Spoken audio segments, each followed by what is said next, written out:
There's a rule in college sports that can put your eligibility at risk, and most athletes have never heard of it. It's called the $600 rule. Get it wrong, and a clean NIL deal turns into a real problem. I'm Will Dudley, multimedia pro, ESPN alum, and creator of Winbook. Let's break it down on this episode of Sportive Content.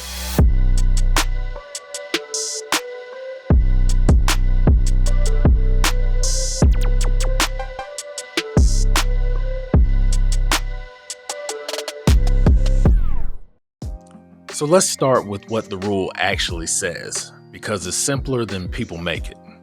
Say you're a Division I athlete and you sign an NIL deal. That's outside money from a brand, a local business, or a collective, and they're paying you to promote something. That's not your school's paycheck.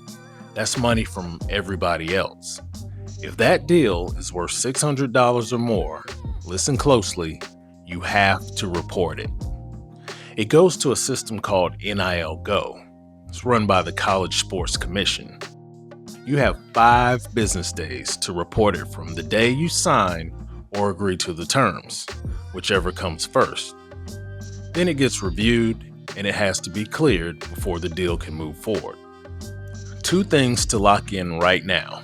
First, this is third-party NIL compensation. The money, the product, or the perks from an outside payer, not your school's revenue-sharing check. The word compensation matters because the gear and free product can count, not just a check. Second, 600 is the line exactly, not over 600. Hit the number and you must report. So here's the strange part. The athletes who get caught by this rule usually aren't the ones chasing huge money.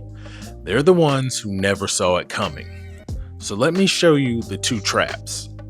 Trap 1. It feels too small to matter. Don't think this way. $600 for a couple of posts doesn't feel like a deal that needs paperwork. It feels like lunch money. But the rule doesn't care how small it feels. It cares about the number. Hit 600 and it counts. Period. Trap 2 is the one that gets people. It's called aggregation. It's not just one big payment that counts. It's the total from the same payer. So a local restaurant pays you $200 3 times across the season. Well, that's $600. You just crossed the line, even though no single check looked big enough to report. Royalties, bonuses, a payment that comes later. Same idea. It all adds up towards the number.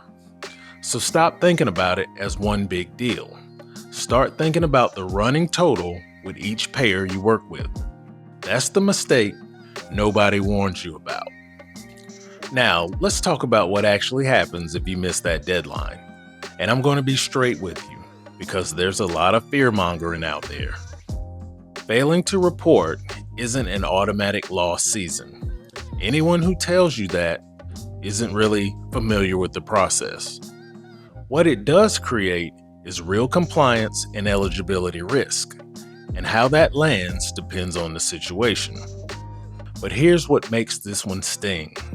You can do everything right, sign a legitimate deal with a real company for real work, and still end up in trouble. Not because of what you did, but because of a form you didn't file. The deal was clean, the paperwork wasn't. That's the part that gets me. This isn't athletes trying to cheat the system. It's good athletes getting tripped up by a rule nobody sat down and explained. A completely avoidable problem if someone just tells them about it. So here's how you stay on the right side of this rule. Follow these 4 habits and you'll keep your deals clean and your eligibility safe. 1. Same day you sign, file. Don't wait out the 5 days. Make reporting part of doing the deal, not a thing you'll get to later, because later is how the clock runs out on you. 2. Keep everything. The contract, the messages, what you were paid, what you delivered.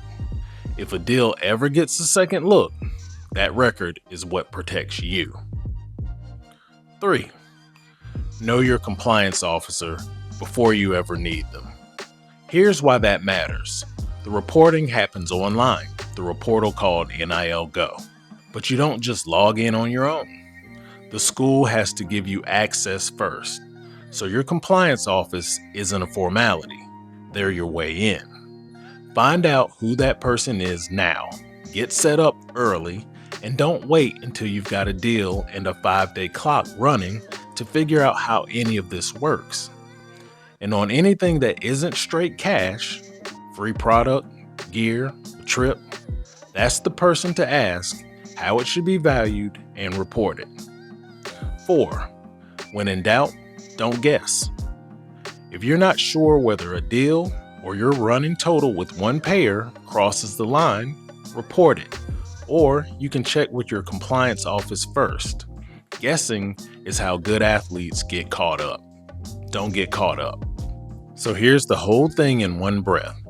Outside deal, $600 or more, added up from the same payer. Report it through your school in 5 business days and keep your records. It's relatively simple. This rule isn't here to confuse you. It's here and it's enforced. So knowing it is just part of the game now. Accept that. The same way you know the rules of your own sport. The pros handle their paperwork. This is you being a pro. Content is a sport, and the athletes who take the business seriously are the ones who get to keep playing it. If this episode saved you a headache, and I hope it did, subscribe to Sportive Content, because we're breaking down this whole NIL world piece by piece. Hit like so it reaches the next athlete about to sign something. And drop a comment. What's the NIL question nobody's answered for you yet? And if you're newer to all of this and want the foundation, how college athletes actually get paid, I've got a full breakdown on that. It's right here on your screen. Start there and then come back. I'm Will Dudley. This is Sportive Content. Remember, trust the process and let's get the dub.